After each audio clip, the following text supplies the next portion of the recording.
Bible, showing His entire faith in a concrete and detailed way.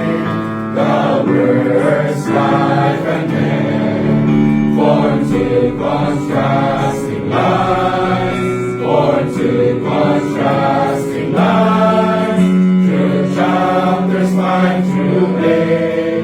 showing that man is in a triangular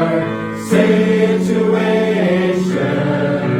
between God and Satan, life and death, showing that man is in a triangular situation between God and Satan, life and death. As we enjoy Christ in our sufferings, we are being saved in His life, for accomplishing the organic goal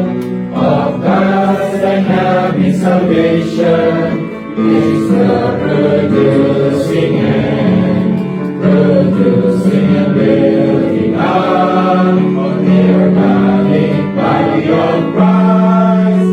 expressed in the local churches, where we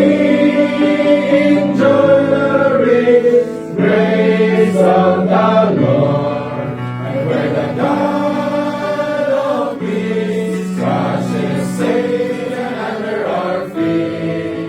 where we enjoy the rich grace of the Lord, and where the God of peace crushes Satan under our feet, for His glorious expression and for the display of His faith.